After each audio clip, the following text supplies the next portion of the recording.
Our panelists today, we've got some people who are definitely subject matter experts, and we are grateful that they're able to join us today. Let's look and see who we have today. First is Chris Hill, who is our Director of Safety here for Helicopter Association International. We have Gordy Cox, who is the Director of Operations for Reading Air Service.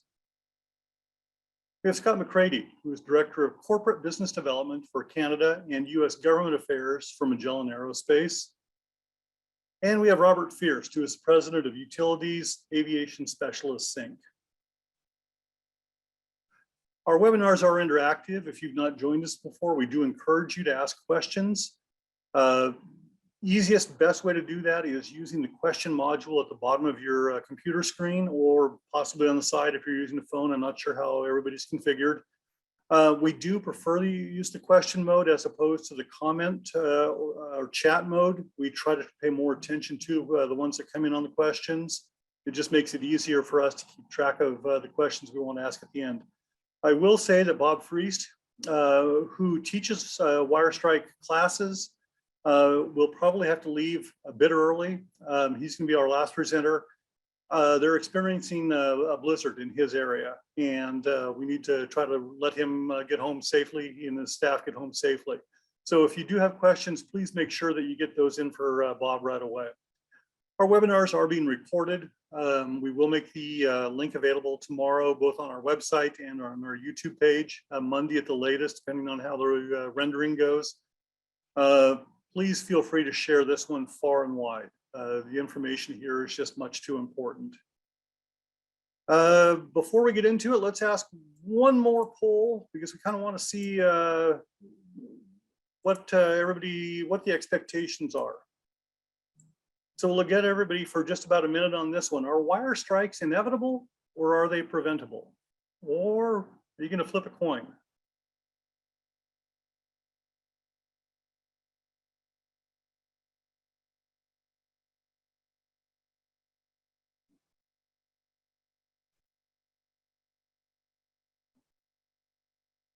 Okay, we'll let it run for just another 10 to 15 seconds.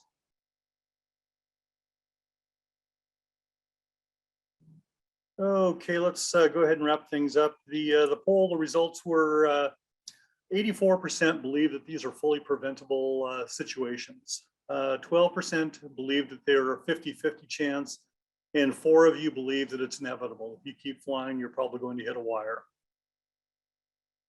So now what I'd like to try and do is stop sharing, and I'd like to introduce Chris Hill, our Director of Safety for Helicopter Association International. Thanks for joining us, Chris. Appreciate your time today. Yeah, thanks, Dan. Appreciate yours. Put together a great show today. I look forward to hearing from our 3 guests today. Before I introduce our first one, I just wanted to take a brief moment to say this subject is really close to me.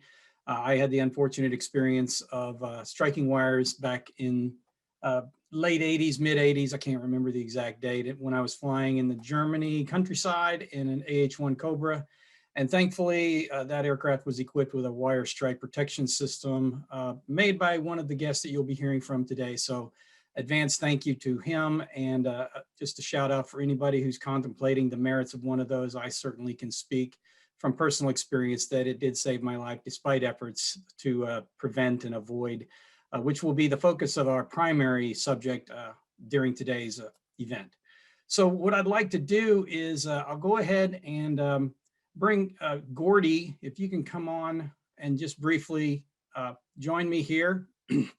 And we'll tee up your video here in a moment. But before I hand it off to you, Gordy, you have a similar experience to me, so we're kindred spirits. We were fortunate enough to strike wires and live to tell the tale. So thank you for coming aboard today to talk a little bit about your experience. And I understand you'll be teeing up a video for Dan to play in a moment.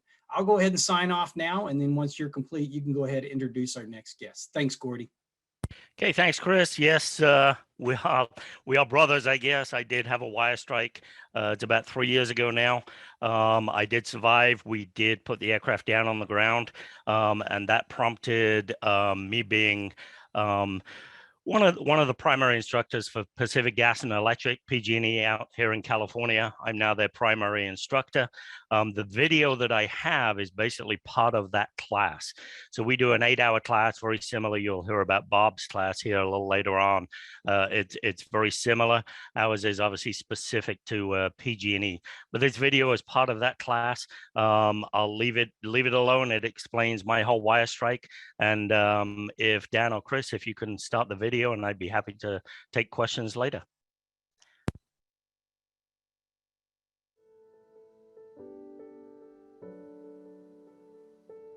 Hi, I'm Gordy Cox with Reading Air Service, here today to tell a story of an incident that occurred last year in the hopes that we can prevent this from happening to you. Luckily, I'm alive today. I hit wires. It was a 60 kV transmission line. Can happen to anybody. This was day 9, flying with the same crew. 3 of us, we had a good rapport working together. We'd been working a high wire environment of the Bay Area. Lots of transmission lines, lots of distribution lines, lots of crossing lines. Very high intense area. This was our first day in the Napa Valley. We considered this relatively easy compared to what we had been doing. These were PSPS flights for PG&E, looking primarily vegetation management on distribution lines throughout Northern California. We did our tailboard safety briefing. We talked about the line we were going to fly. It was the Calistoga 1101. We briefly looked at the map. We probably could have looked a little more intense. We really thought this was a routine, low-risk flight compared to the ones we had been doing. Started flying the line, we flew it north. The plan was to do a big loop. Flew north, then east following the line up to Mount St. Helena. As we're coming down, there was a transmission line, 60 kV transmission line. We knew it was there. At one point, I inadvertently followed the transmission line thinking it was a tap of my distribution line.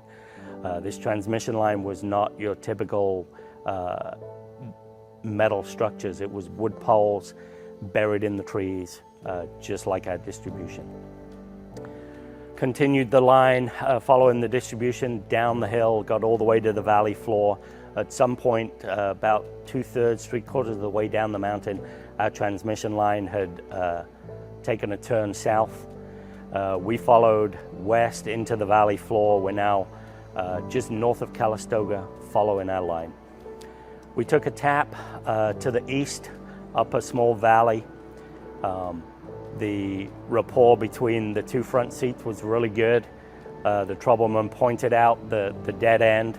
I typically would hover on a dead end so the veg guy could get a good look at the line behind us.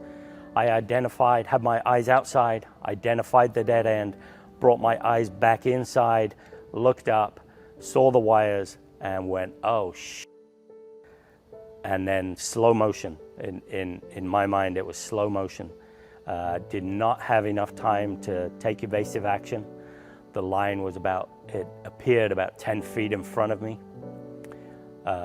Immediately pulled a bit of power. We were going slow, probably 25 knots. I pulled power, nosed the aircraft forward a little bit, which in reality probably saved us. In my mind, I thought each wire went in the wire cutters. Turns out the blades cut them.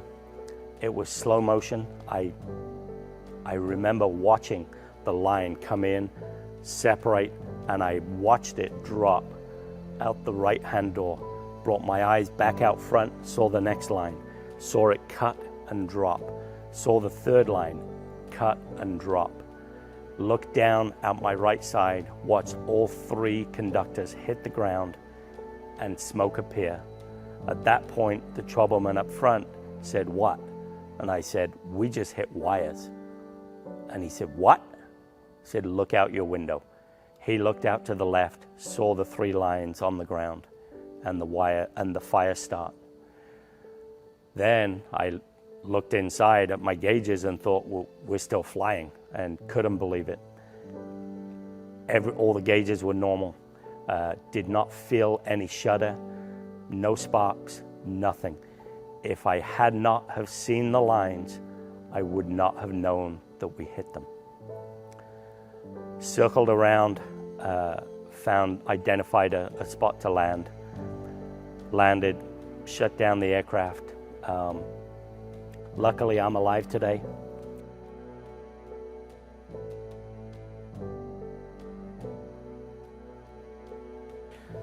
So what do I do different today? Specifically, because of this incident, every time I turn up a valley, I look to the ridges on either side and look for hardware.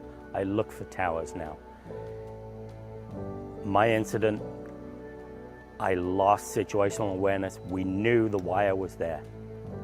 It was not on my radar. It was not in my thought that it would be across these two ridges. I always pause going into a valley. I look left, I look right, I look up, looking for hardware. And communicate with your troubleman. If either one of you does not feel right, if it doesn't seem right, just stop. We'll call it a tombstone phrase. Stop, pause, break off, doing an orbit and coming back.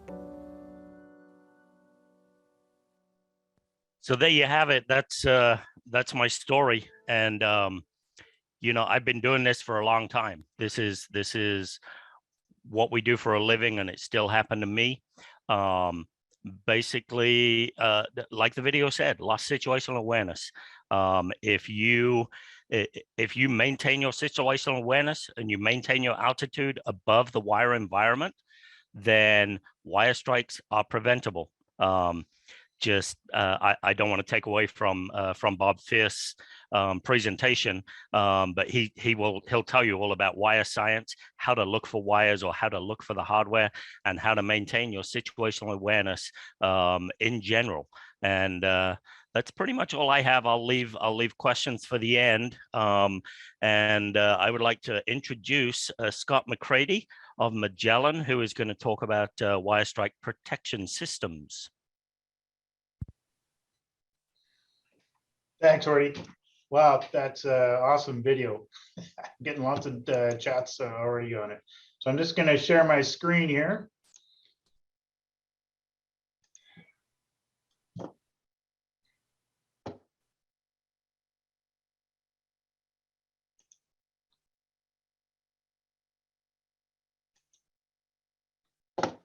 Oh, went through this yesterday too. Standby line, sorry.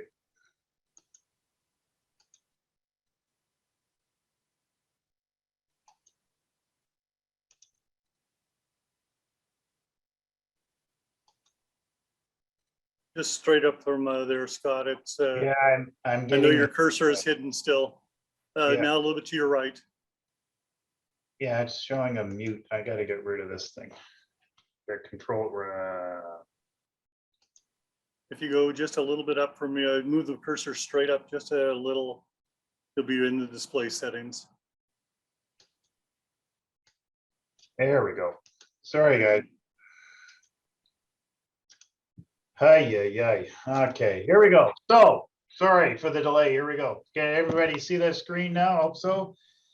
So, thanks for taking the time to listen to this. I'm not going to have nearly as an interesting session as what Gordy just described here. And I just want to say up front, though, that what you're going to see here is not a sales pitch. This is intended just to show a development process that happened as a result of a wire strike. Before there was such a thing as a wire strike protection system. We'll get into it a little bit more, but the best solution by all accounts for certain is avoidance. Like I say, this is just about our story of how it is that we generated something in the event that there's a wire strike. So just a little bit about Magellan Aerospace. So we're a global aerospace company. We got divisions all over the world. We're based in Mississauga, just outside of Toronto.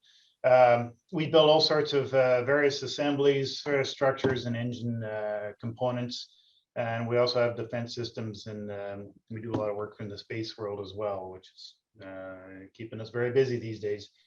Magellan is the inventor. We're the subject matter experts and the original equipment manufacturer of a wire strike protection system, which is why we're here today. So here it is on a map. Like I say, we're global. We're in North America, Europe, and we have also have divisions in India and Poland.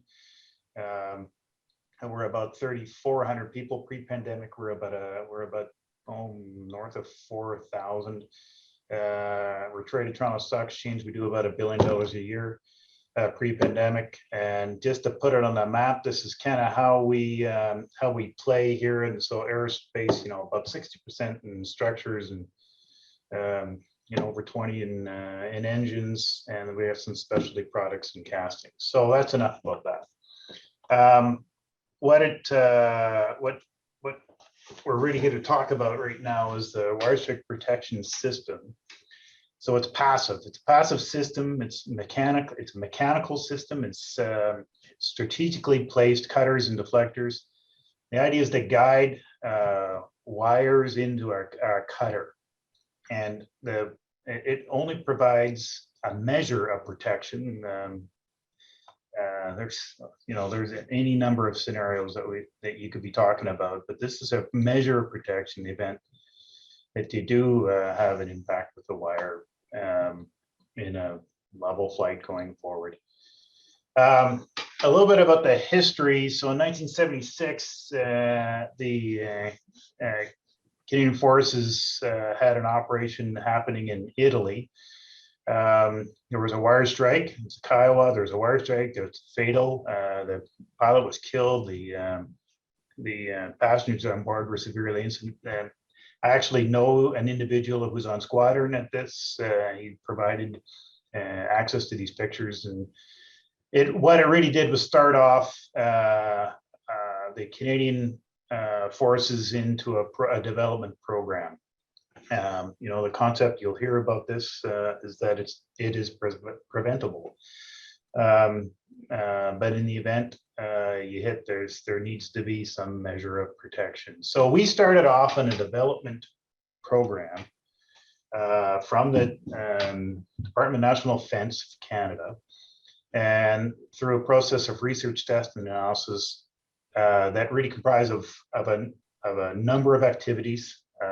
So there was research on the mechanical properties of wires and the cables that are likely to encounter in flight. That we instrumented some apparatus. We did some ground trials. Got some pictures of that coming up here. So we mounted a helicopter on a truck which had a wire strike on it, and a system on it, and ran it through a wire.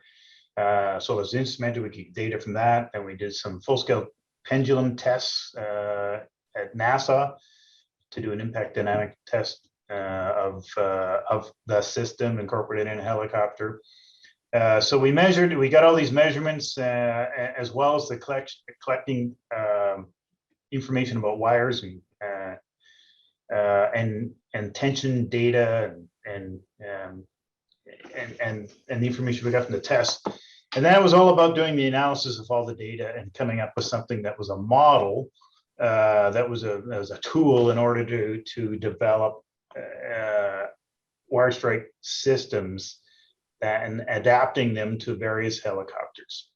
So just a couple of pictures. Here's our lab testing and lab environment of what it is that we came up with, an early development testing.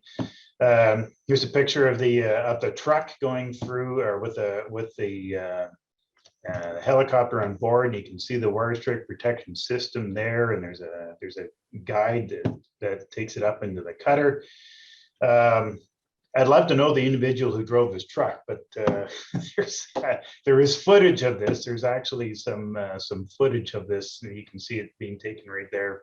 Pretty amazing scenario. Anyways, then here's the full-scale swing test that happened in '83 at the NASA Langley test facility. So here's the output. It's just a picture of the output, but it's the collection of and collation of all of that data. and it's a computer program that was developed that would allow us to develop loads, so that when we do the adaptation, we know how it is to apply the system, and given the OEM's design, so that we can match it with our data and come up with the right system to incorporate in the helicopter. Just a couple of comments about this, and you'll hear about awareness, but this is a if you click on this, and there's a paper that was released where there's a lot of data, tons and tons of data, but the really good takeaway. So this is specifically on wire strike in the U.S. Army.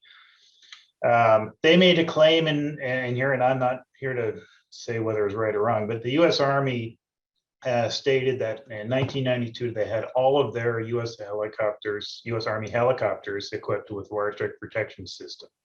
There's a couple of interesting notes here. Is that it seems fairly clear here in that before that happened compared to after that happened, the number of wire strike accident counts decreased. And you can make all the claims here, this is just statistics and data, but the fact is there was less of them, and one of the observations was it's likely has to do with awareness. The fact that there's equipment on the helicopter, crew would see it on the helicopter. There was an awareness generally in the U.S. Army about operating the helicopter and around wires, and when the awareness was increased, the number of instances decreased.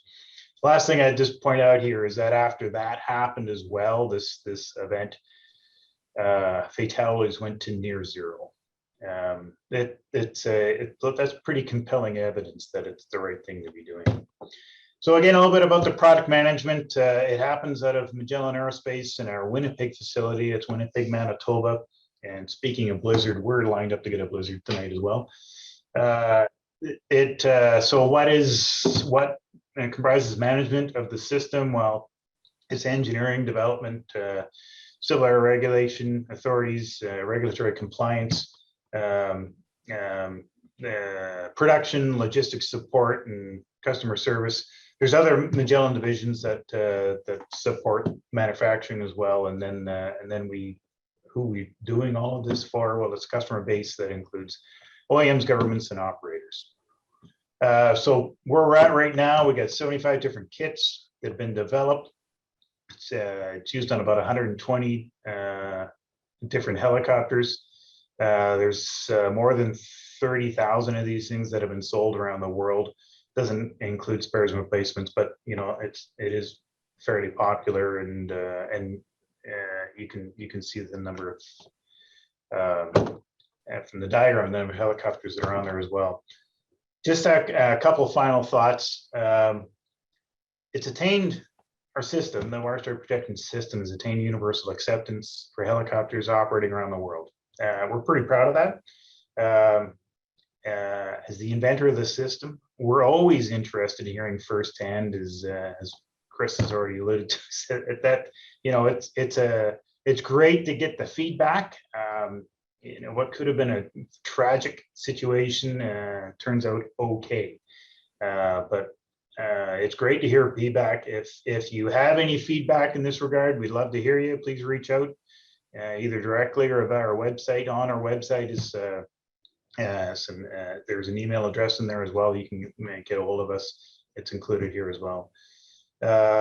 Please visit our site if you have any issues or any requirements for our protection system.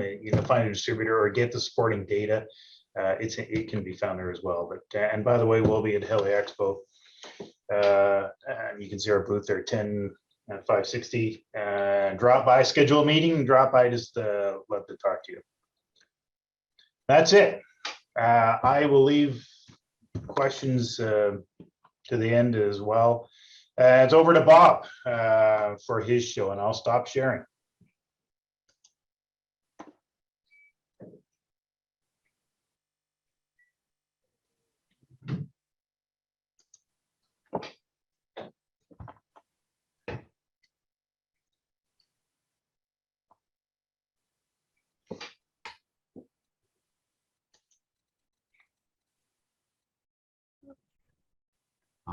Okay, just let me, I'm looking for the, I see why he didn't see it. I don't see it either. Yeah, where's the share button at, Dan?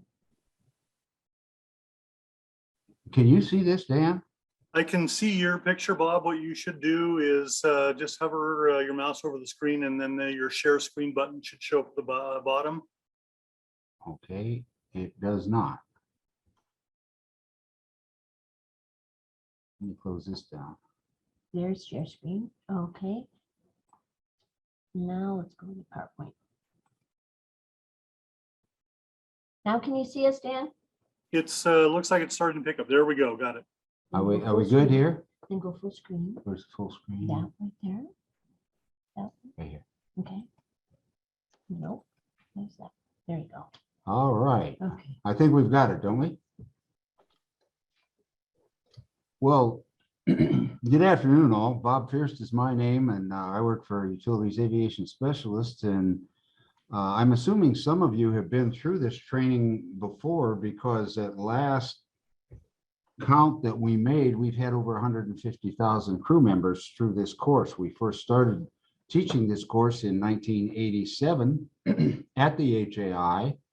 I was being taught before then, but it wasn't public before then. This was as a result of Frank Jensen, the then president of the HAI, and the catastrophic problems that we were having with the air ambulance business back then. It was just becoming a viable industry. And at that particular time, 50% of the fatalities in the air ambulance business were due to wire strikes. And so the FAA went to Frank and said, you need to do something about this wire strike problem, or we're going to do something about it for you. Frank, Bob, if I could just jump in real quick, could you go to your display settings and switch views there, or duplicate screen? So Just- folks can get the benefit of the full Settings? screen. Okay, and then right there, right there. Better? we got it? Just waiting for it to take effect there. There we go. You're in business. Thanks, All Bob. right, good. Can you hear us? I guess I can hear. But at any rate, we took that very seriously, and we first started doing this training publicly in 1987 at the Helicopter Association International. Incidentally, the training course we will be presenting this year at the HAI in Dallas, it'll be the 34th year we've presented it. So if you're interested in taking this course, contact the HAI at www.rotor.com. I'll have a slide on that at the end, or .org, I'm sorry. We'll have a slide on that at the end. But at any rate, it's a course on air and threat management. And those of you who have been through it before will have to buckle your seatbelts. You know, it's about 8 or 10 hours worth of intense training. Well, it's really 10 hours compacted down to 8. I've got 15 minutes here. So all I'm going to be able to do is just give you a brief run through this thing. So buckle your seatbelts, and we'll do the best we can in putting an 8-hour course into 15 minutes. But at any rate, this is a comprehensive course in air and threat management in the wire and obstruction environment. What we do is we talk about the basic errors and threats and where they come from, and what percentage of them come from the human side and what percentage of them come from the mechanical side.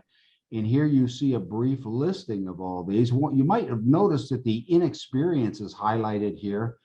Oftentimes people think the reason for wire strikes is the inexperience of the pilots and the crew. Nothing could be further than the truth, from the truth than that. It's one of these other reasons. As an accident investigator who's been investigating wire strike accidents for over 40 years, it's usually one of these other things that we go into in depth throughout the tenure of the course. Situational awareness. As Gordy said, it's very, very easy as a helicopter pilot or any kind of a pilot to lose your situational awareness in this environment. But it's one thing that you absolutely cannot allow yourself to do in the wire and obstruction environment, because the situational awareness that we have to have, well, first of all, the situational awareness that we have to have is one that a lot of pilots don't have.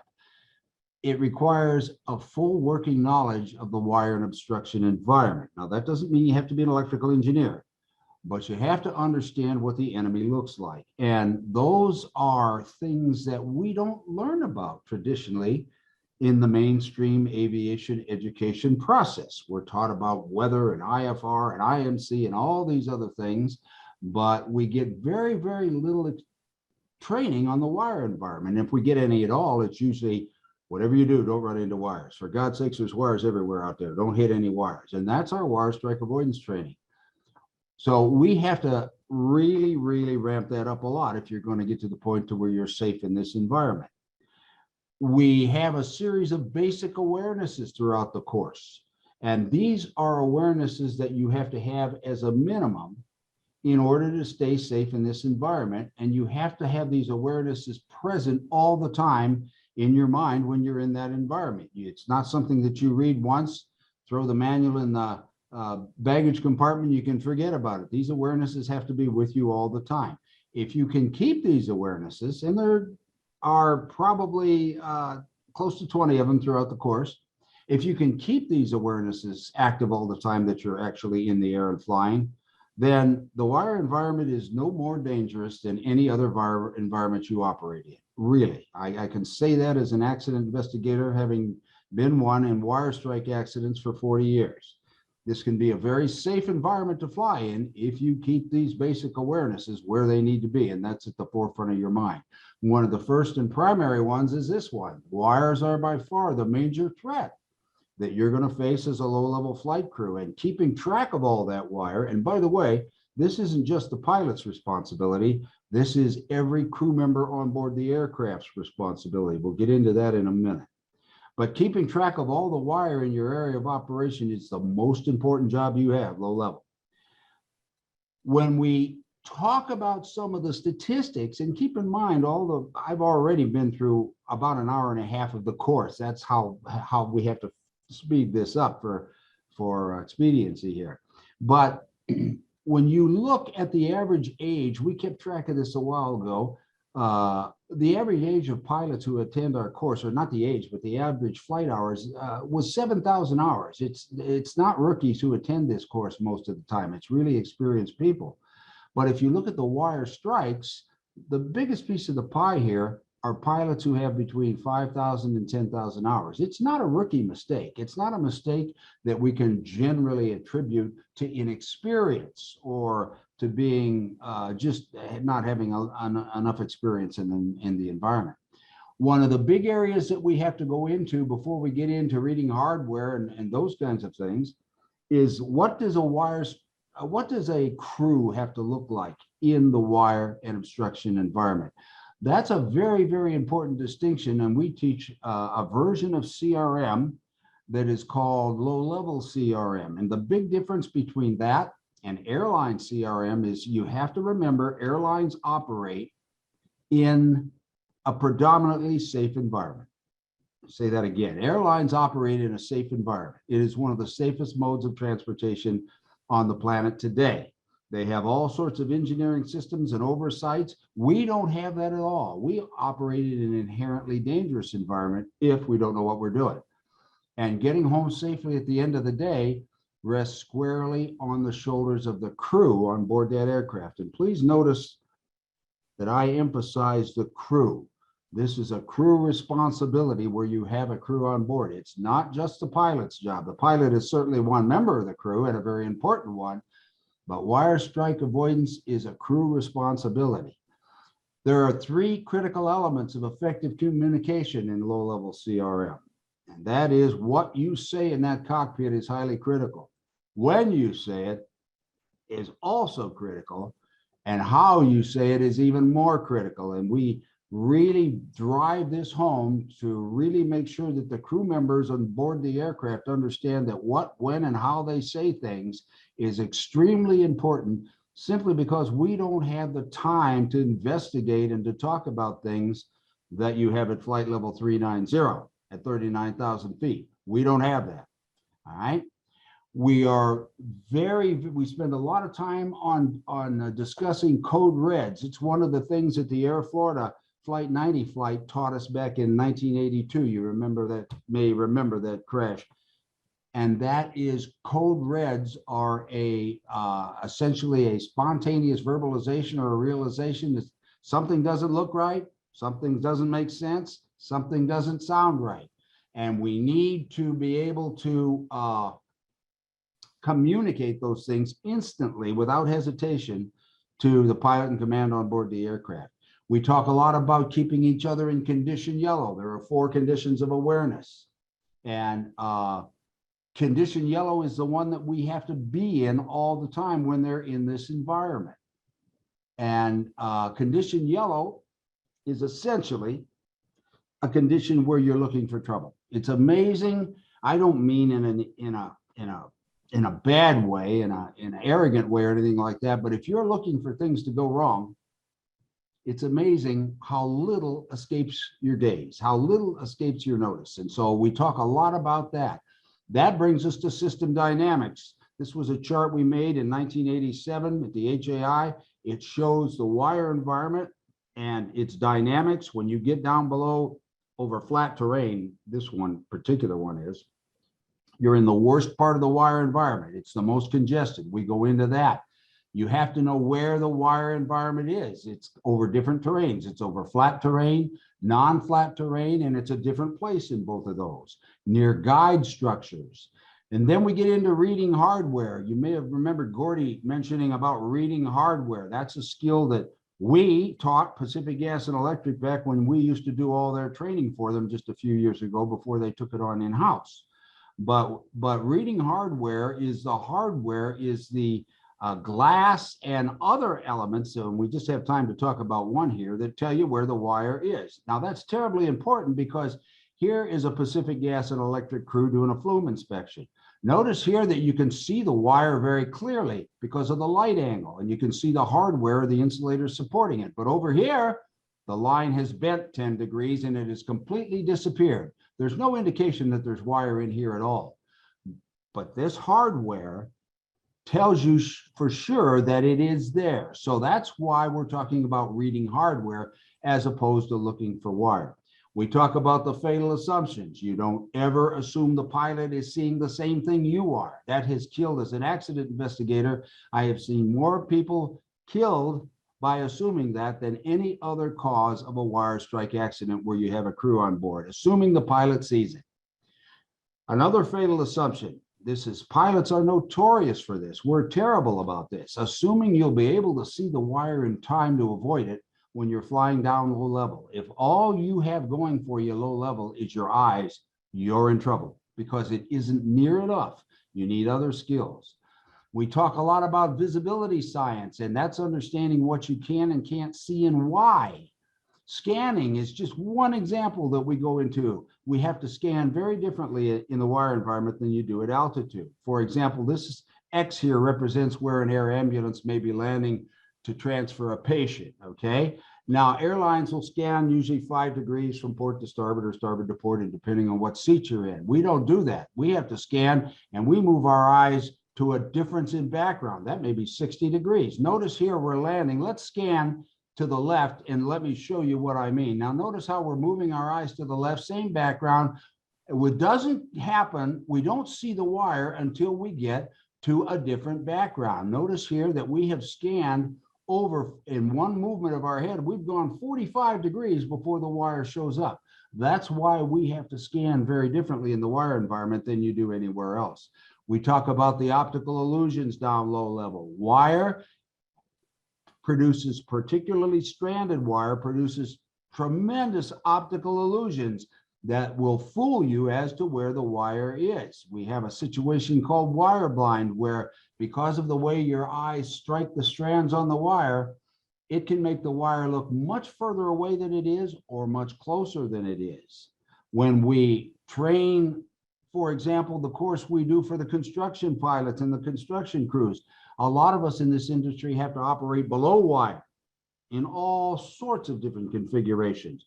One of the illusions, and there are 7 of them that we go into, is what we call the vertical horizontal illusion. The lines always appear smaller when you're below it or higher than they really are. Another way of saying that is when you're operating below wire, it will always be closer to you than you think it is. When you're operating below wire, it'll be closer to you than you think it is. So illusions in the wire environment can and will fool the most experienced pilot. It doesn't have anything to do with your experience. It's all physiology.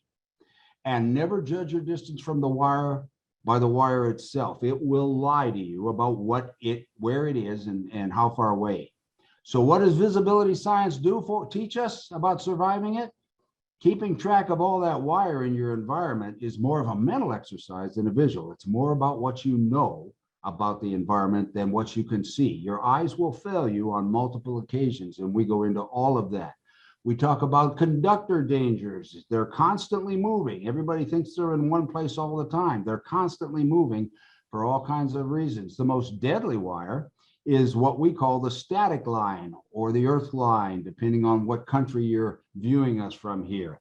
Some of them in California, they call it the skyline, the shield wire, all different kinds of names, but it's the most deadly transmission wire because it's much higher and all it is a lightning array. It protects the lines below it, the energized circuit below it, from lightning. And you can see here's a static doing its job perfectly right here.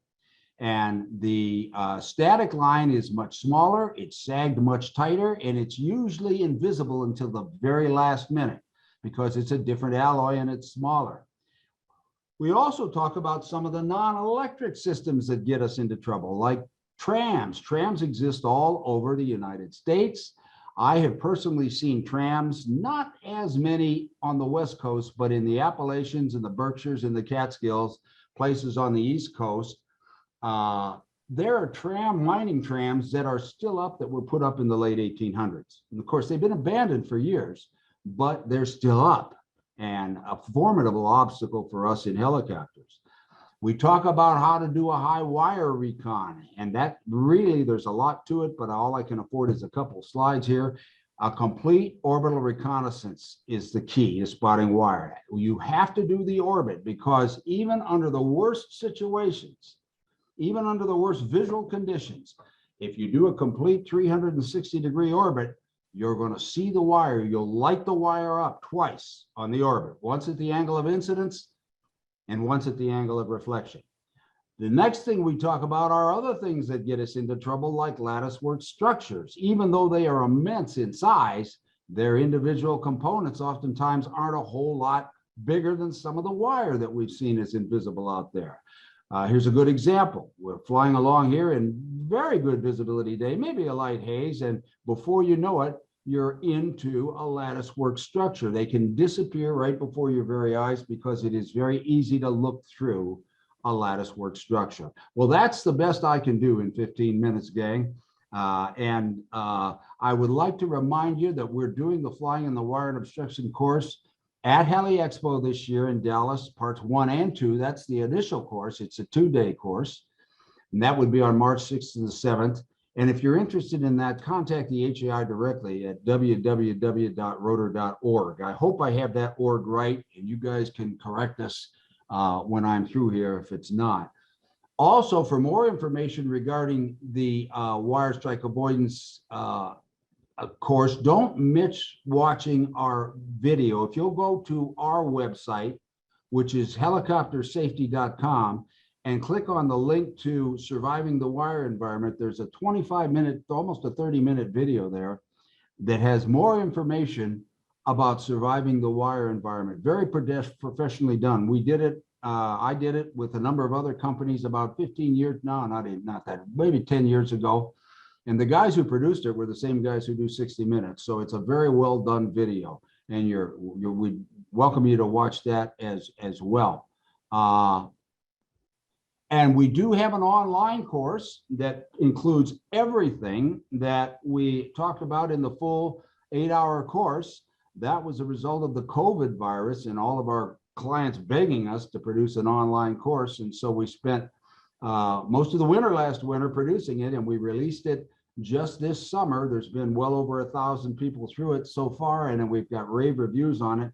And you can also learn about that online Flying in the Wire Environment course on our website as well. Individual students can go directly to the website and sign on to the course online. or for groups of students, you have to contact Karen here at our office, Karen@helicoptersafety.com. All major credit cards are accepted for that, and it's relatively inexpensive. Well, that's all I have. I know that was a whirlwind tour. I told you you were going to have to buckle your seatbelts, but we're experiencing a little bit of a blizzard here. So if anybody has any questions, I want to get us all out of the office before we get iced in. But we'll stick around for a while. If anybody has any questions for me, if they could come to the surface a little bit sooner than later, so we can get out of here before we end up spending the night here. Awesome, Bob. Thanks a lot. Appreciate that. You can go ahead and stop sharing your screen there. You can stay on camera. And I'll ask Gordy to come join us and Scott to come join us as well. We'll just have a quick little Q&A session, and Bob, we'll try to direct a few of those questions to you so you can hurry up and get your shovel, run out the door. Bob, you can go ahead and turn your camera back on if you could. Okay, I'm trying to figure out how to stop your sharing. presentation. Yeah. How do we stop sharing? While that's Right here? happening, we'll just dive right into these questions there. Bob, at the bottom of your screen, the share screen button, or there at the top, you should have a stop sharing button. Is the camera covering it? Share, hang on, let me get- let me get this. Well, while Bob's doing that, I'm just gonna let Bob know that Nigel advised that your course has saved his life at You got least it, Bob. 4 times in the past 10 years. So thanks for that. And you are up. Your presentation is now off screen. We got I you. got you. Good. Nigel. Yes. Nigel, you saved his life 4 times with that course. So, Oh, Nigel Jones. oh, I'm not going to give you his last name. Ah, So thanks for that. So let me just direct a couple of questions to you, Bob, before you have to run off. So you talk a lot about, crew resource management, low level, and how everybody's part of the team. But one thing that a lot of folks focus on, almost to a fault perhaps, isn't the pilot in command supposed to be accountable for the safety of flight? So what are your response to that statement? well, the pilot in command is legally responsible for the safety of the flight. There's no question about that. That would be 91.3. But the fact of the matter is, if you run into a wire, I mean, we've all heard the old saying, when it's your time to go, it's your time to go. That isn't true in aviation, because when it's the pilot's time to go, it's everybody's time to go. And if I'm a crew member on board that aircraft, I've got a say in what goes on relative to that. And it's my responsibility. And another interesting factor, it's oftentimes when we investigate these accidents, it's the crew member who saw the wire first, not the pilot, because of the vantage points that the crew member has and because of the mission profiles they have. So crew members, we spend a lot of time indoctrinating the crew members that you are every bit as important as the pilot. Maybe in some cases, depending on your mission profile, you're more important with respect to being safe in the wire environment. Okay, great. I'll hit you with a couple more here. And so you talked about high recons and low recons and folks who fly in the environment routinely. Those folks, you think you would have a pretty clear understanding of what's going on in their area. Yet, why do they need to conduct the recon if they just did the same flight yesterday or maybe earlier in the day? Why is that such a big deal? Well, in the first place, it reminds you of what you saw yesterday. In the second place, one of the reasons that power companies are so enormous and have 50,000 employees, some of the bigger ones, is the wire environment is dynamic. It's not static. It changes all the time. It changes due to responses in population change and density. Every time there's a new mall, there's new lines, or a new house, there's new lines, there's new that go in. I spent a lot of time in the utility industry, a lot of my life in that industry, and new lines are going up and down all the times, and they can literally go up and down overnight. Now, obviously, we're not talking about the big transmission lines, but keep in mind, most wire strikes are not into the big transmission lines, they're into the distribution lines, the small lines down where, and that's the lines that can and do change overnight. Okay, great. We've got a couple questions that came in from some folks just now. a comment from Greg. He says, great speedy talk, Bob. So you got through a lot of content in a hurry, gave everybody a good taste of what they could expect from either your course on your site or at Heli Expo or at some other event in the future. So thanks for that. Jason asked, he says, maybe he's jumping the gun, but what are your thoughts, suggestions as it pertains to aerial firefighting in smoky or adverse conditions? Any additional, other than the obvious, extra vigilance, anything you could offer up to those folks?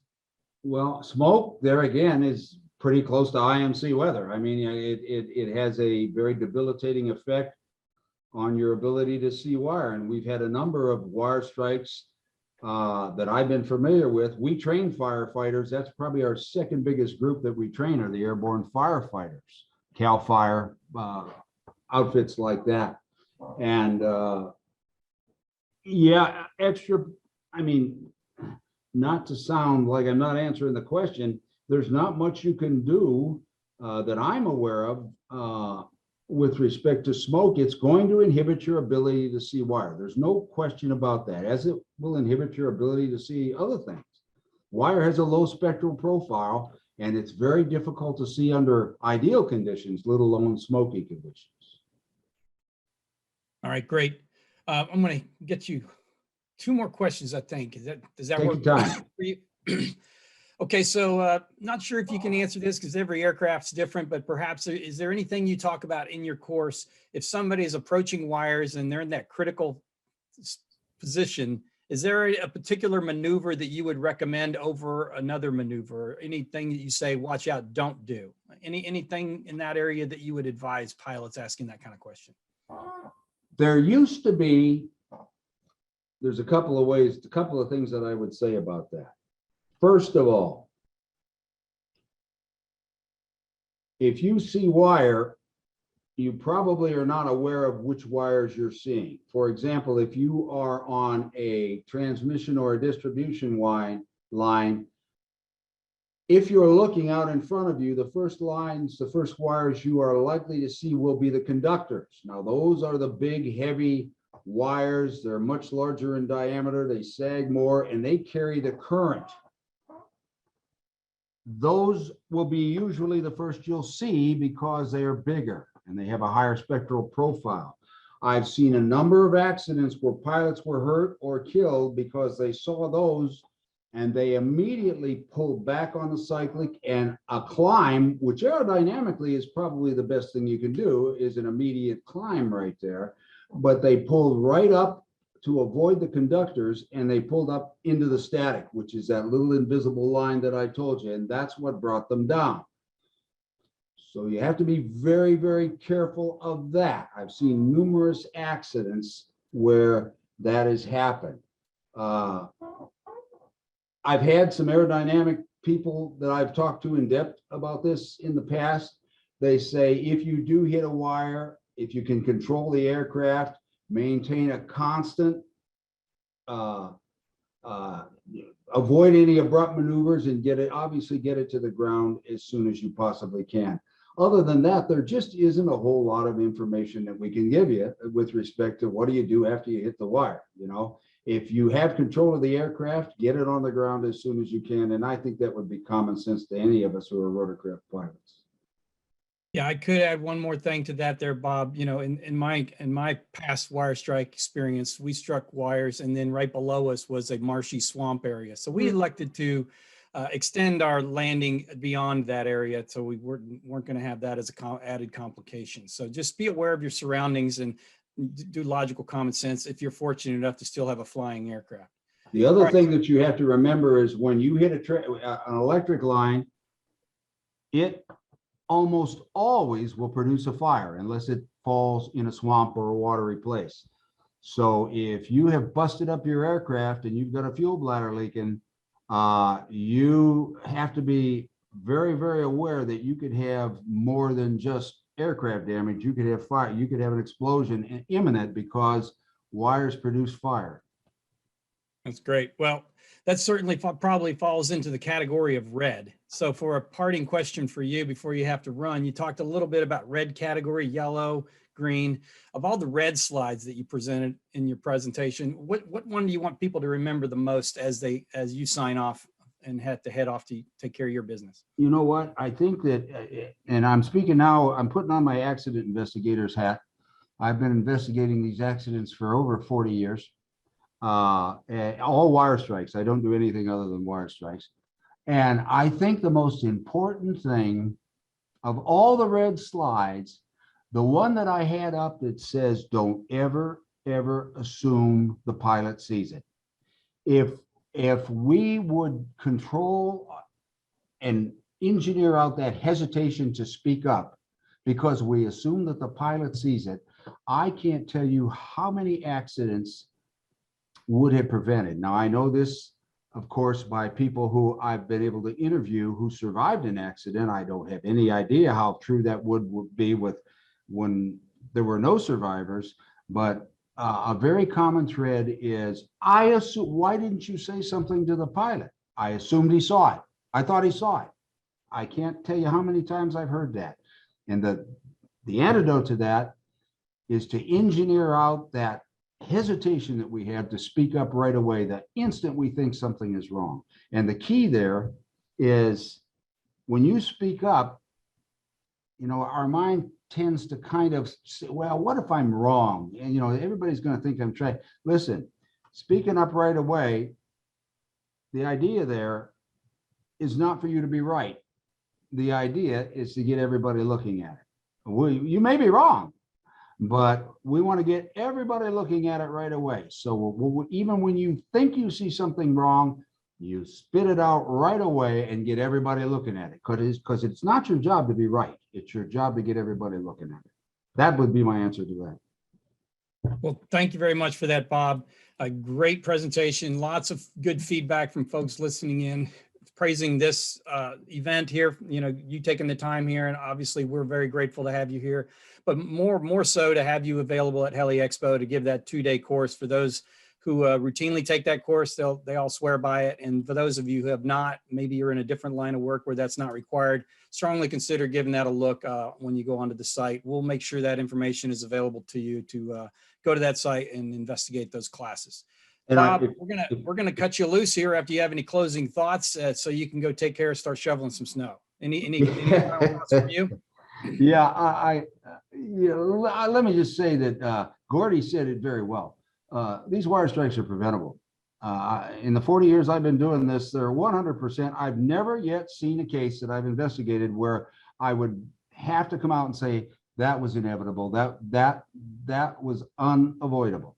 That, and if you will, maybe at the end of your sign off, if you'll put up our screen so that everybody could do a screenshot of it or take a picture of it with their cell phone, so they'll have our website and our information, whether they want to go to Heli Expo or whether they want one of our trainers to come out and do it in person, which is done all the time, or whether they want to take the online course. So if you'll do that for us, I'll go home and shovel snow.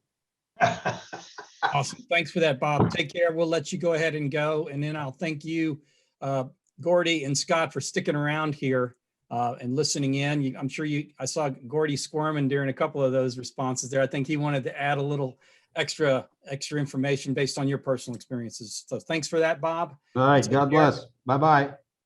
Stay warm and dry. Thank you.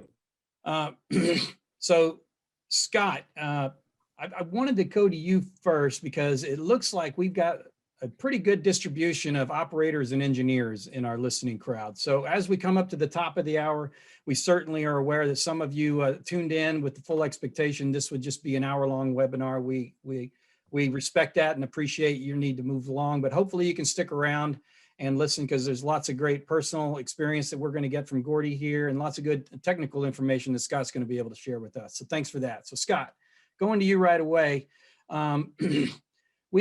We had a few questions from Steve in the audience, and maybe I'm just going to summarize it and let you choose your adventure on how deep you want to go on the answer. So there's lots of, I suspect you're constantly iterating. You've got a great system that works good, lasts a long time. So what are the newest advances that you might want to talk about in your industry?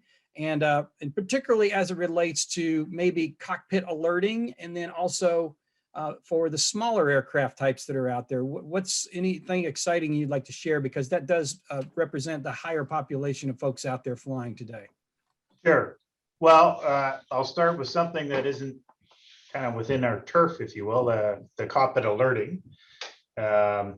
I started by saying awareness is the big part. Avoidance, that's job one, I would suggest.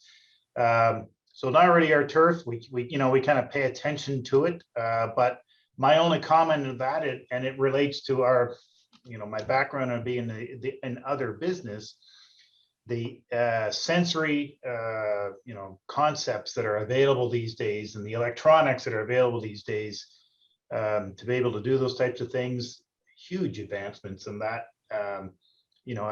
I would suggest that is an up and coming player, and what it is, how it is that we could be talking about avoiding the whole scenario of it. But having said that, like I say, not really our turf, not our expertise, and necessarily. But I'll touch on one thing about the small helicopters. So we've recently got an R66 kit now that's out there that's being installed in a number of operators. There seems to be lots of interest, which I like to think that's not a big surprise, but there's lots of interest. That's good.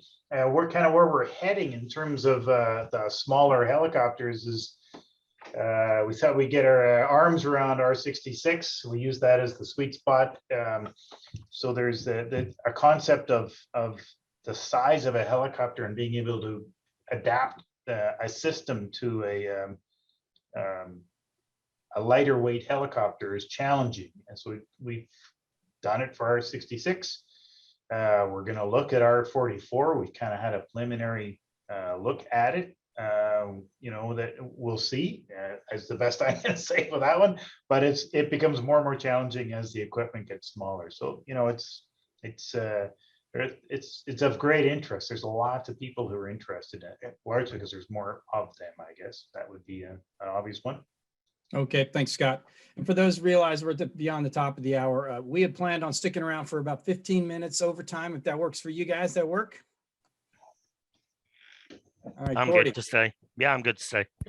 coming to you next. So as I watched your video, I noticed it was you flying in that aircraft, and you were flying right up against some wires. Was that the exact wires where you actually had the strike? And what was going through your head as you were doing that recreation there?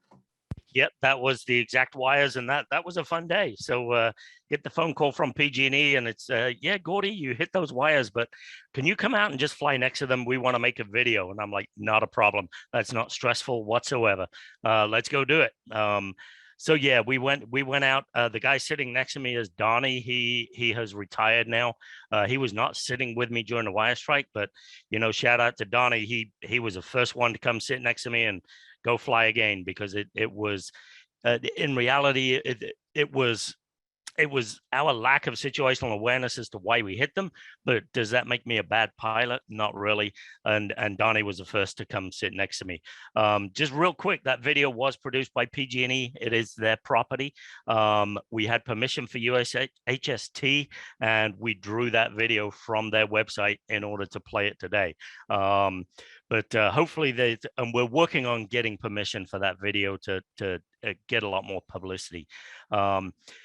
Going back out and doing that flight really brought it home that you can lose situational awareness so fast. Just 10 minutes and you've lost it. You don't know where that wire is. I was following that wire down the hill. It was next to the one that I was patrolling, and it took a turn off. We kept going and ended up turning around and flying right back into it.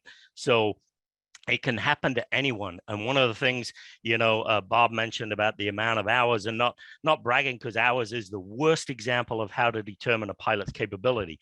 But I had 17,000 hours by the time I hit that wire. And so for me to hit that wire, and I look at the people out there with 200 and 250 hours, private pilots, the one thing I will say is so far today, most of this webinar, and this is why, not while I was cringing, but what I wanted to add when Bob was talking is, you know, a lot of these classes are aimed at professionals in the industry as going out flying in this wire environment. That's what I do for a living. For the average person, let's look at it. You're out there driving a car. Do you drive in the truck lane? No, you leave that for the trucks. So should you be flying in the wire environment? No. So do you need a full 2-day class to avoid wires? It's really good if you're in the environment. It would be really good to get some form of training. But I will tell you, if you stay out of the wire environment, you won't hit them. How many wire strikes have there been at 500 feet above ground level? I would suggest none. So if you stay out of the wire environment, and this is one of the things which we teach when we're teaching people, is it's a conscious choice to go into the environment. There's a big difference between danger and risk associated. So a lot of people tell me, hey, you do a dangerous job. No, I don't. My girlfriend would not let me out the door in the morning if I did a dangerous job. I do a job which has risk associated. The difference is that risk associated means I understand the risk, I know where it's at, and more importantly, I know what to look for, and I know, or I should know, when I'm losing my own situational awareness or getting complacent, and I can get out of the wire environment and reset my brain again. So my biggest takeaway is situational awareness and complacency. One more thing, I noticed somebody put a question, and I think they asked, what would be the best thing, to go up or to go down? In my case, I actually sped up. And you heard in the video, and I said that probably saved us. What happened by speeding up, we were doing about 25 knots. By speeding up, I basically tilted the aircraft on its plane and made the aircraft nose low, which changed the disc. So the disc, instead of being horizontal, now had a vertical component. So I exposed more of the wire to my rotor disc to cut it. In reality, it's easy for helicopter pilots to go up. It takes no extra power. Think about if you ease aft cyclic, you have that kinetic energy of the speed. All you got to do is pull aft cyclic. I challenge every pilot out there right now. Go along one day, fly straight and level, and see how fast you can either gain 100 feet or lose 100 feet. I guarantee you'll be able to gain 100 feet faster just by pulling aft cyclic. So in my case, I would always go up. So that was that question, and look forward to any others if anybody has them.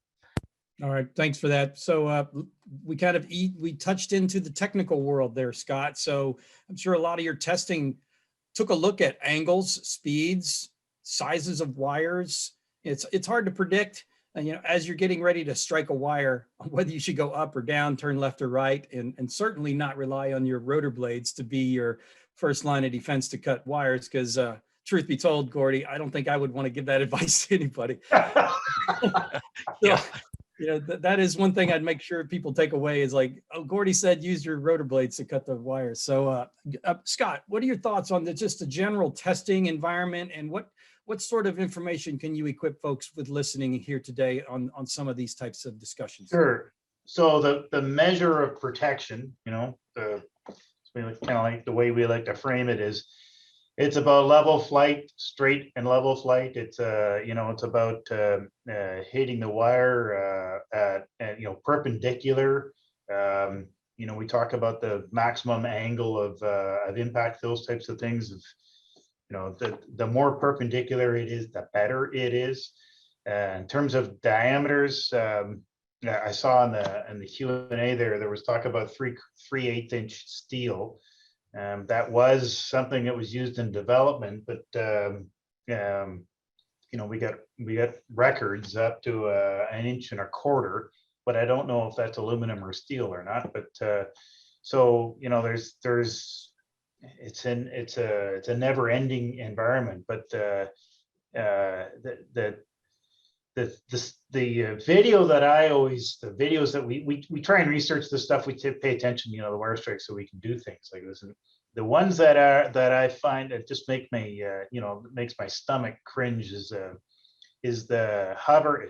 There's a picture, it's burned in my head. It's a hover at night departing. I think it's an accident scene, and it's the tail rotor impacting a wire, you know, and I suppose you could develop something to avoid that, but that's not something a wire strike protection system is going to avoid. You are just in among them at that point.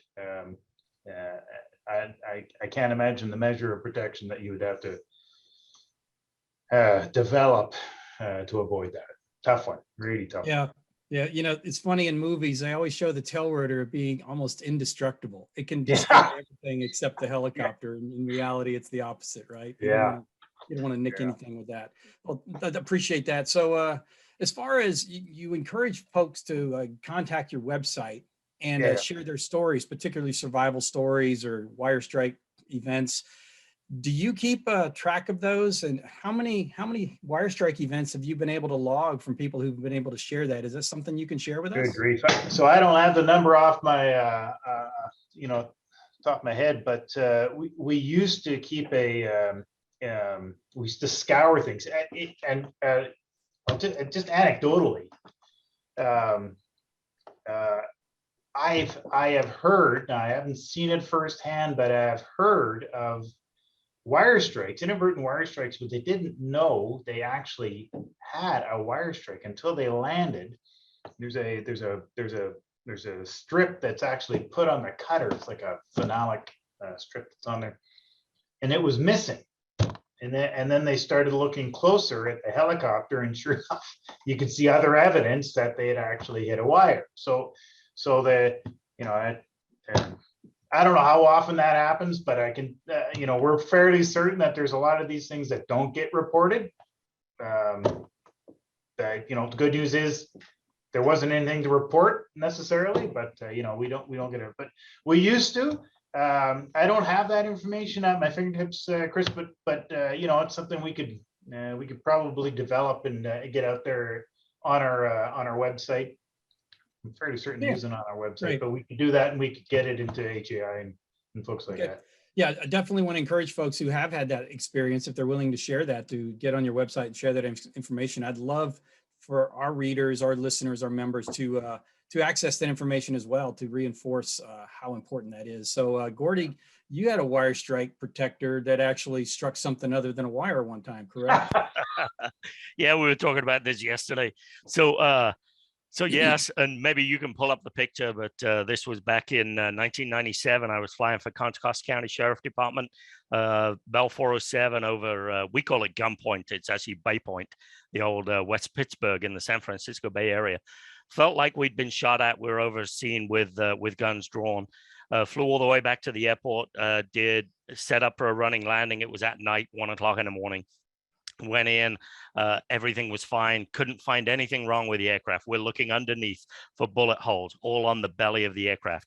I had 2 civilian ride-alongs on board, and they wanted a picture. So the observer took a picture of me with the 2 civilian ride-alongs and saw something up in the wire cutter, and there was half a bird. And we had hit a bird, just a perfect shot, and it cut the bird in half. Half of it went up and hit the rotor system. The other half, the half with the head, unfortunately, was still stuck in the wire strike kit. And so, I shared that picture with everyone yesterday during the training session or the practice for this, of Bell 407 with half a bird stuck in the wire strike. So, not just for wires. I know it's not exactly on point for the discussion, but I figured a pretty humorous anecdote. So Scott, your system, I suspect there's different procedures for every strike, but after striking a wire with your system, can that system be reused after some, maintenance inspections? Is that pretty routine? How does that work? I believe because there's usually some other collateral. I mean, notwithstanding the story I just said, but it is typically, it would be a replace item, but if it went up or down, it's just not the whole system, right? It's depending on what you're striking. Certainly the blades, a lot of it would depend on the condition. Recommendation is replace. I think I would take it off and frame it. Absolutely. Yeah. So we got a couple of those. That's a whole other story. But it's it's the trophy. Look what I survived. Yeah. So I'll go back to you, Gordy. So there have been lots of discussion about how to detect the wires, emphasis on the poles and the structures. Paul emphasizes that and says, since they are so difficult, why not focus on detecting poles and other support structure? I think we've done a fairly good job of reinforcing that today. And I'll just go on to you and just say, what is your opinion on how many times a pilot will strike wires? Is it only one and done, or is it possible it could happen again? And how much has your alertness and your procedure changed since your wire strike? Do you think it could happen again to you? I believe it absolutely could happen again. But having said that, I do everything within my power to prevent it. Could it happen more than one time?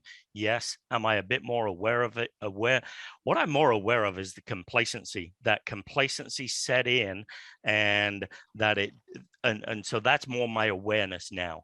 And typically, I have a question that I ask when I'm flying is every 3 to 5 minutes, I'll look up and I'll physically stop and I'll go, okay, what am I missing right now? What am I missing?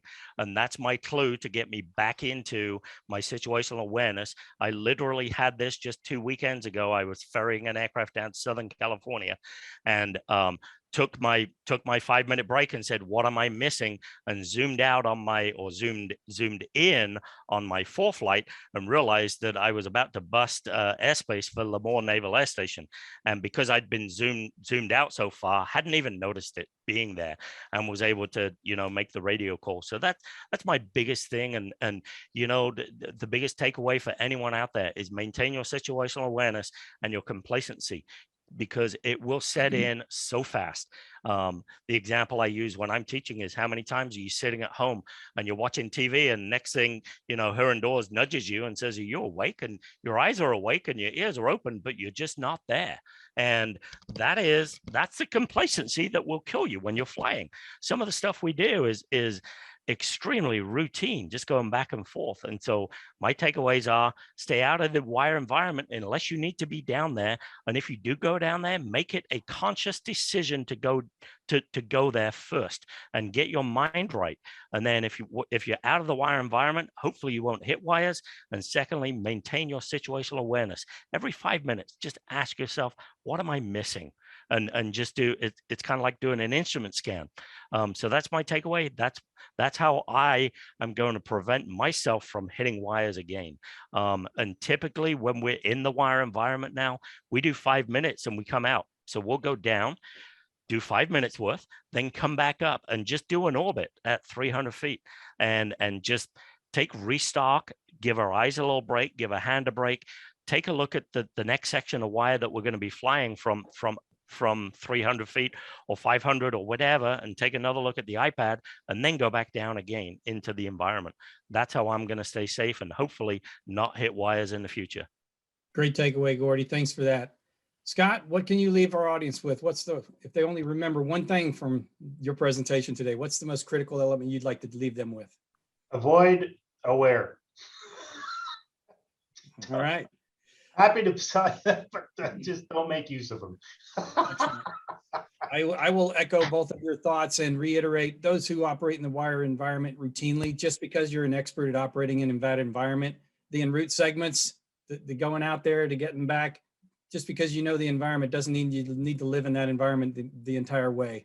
Get yourself some altitude insurance, get up above all the obstacles, and have a nice relaxing flight to and from. So that will close it out for today. I'll go ahead and ask you two gentlemen to turn your cameras off. I'll turn mine off as soon as I bring Dan back online, and thank you all for joining us.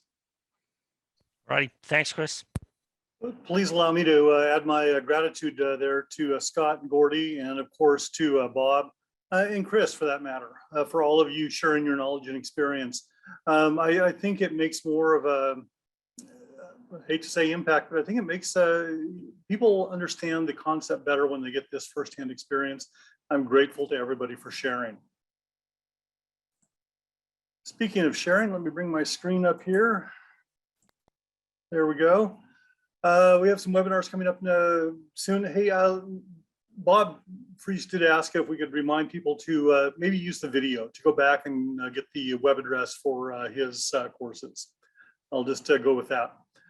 For our future webinars, we've got one coming up next week, HAI Working Groups, Plans for LA Expo. If you're not familiar with the HAI Working Groups, they are really an amazing set of people, group of people, talking about sharing experiences and knowledge. They come together to address certain tasks that the board of directors for HAI has created these working groups. We have like 15 of them. Some of them are power line utility patrol.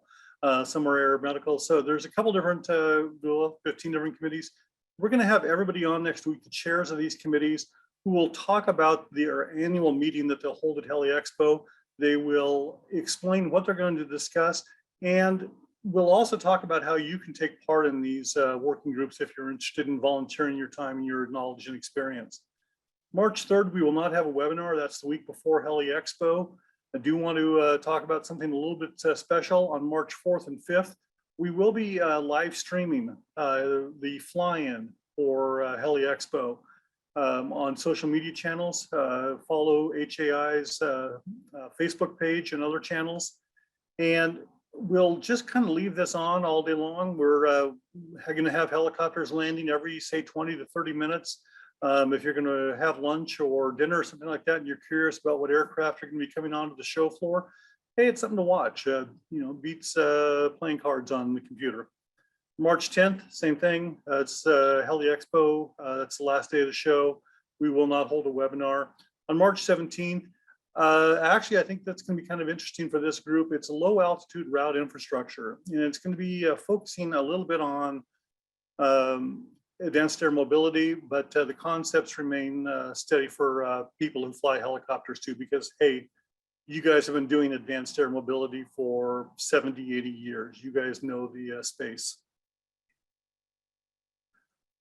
We do ask that you respond to a survey that we'll be sending out shortly. That's one of the ways that I get ideas for topics for these webinars. This was one of the topics that was on the list. Somebody had requested a how-to webinar on wire strikes, so here we were. If there's something that you did like, let us know about that as well. We also asked that if there's something that HAI could do for you, or that you want to tell us that we've been doing a great job in the industry, let us know that as well. Easiest way to do that is send Jim Viola, our president and CEO, an email. His email address is president@rotor.org. He does read all of the emails. He responds to the emails, and he tasks staff with the emails as well sometimes, depending on what's going on. That does conclude our webinar today. We are grateful that you took time out of your schedule to watch. We think this was a very important topic. Based on the number of people who attended, based on the questions that came in, we think that you agree. Please share the video link when we get that out there. We want to make everybody as safe as possible in this industry. Until next week, we ask that you be safe and that you fly safe, and we'll be back with you very, very soon.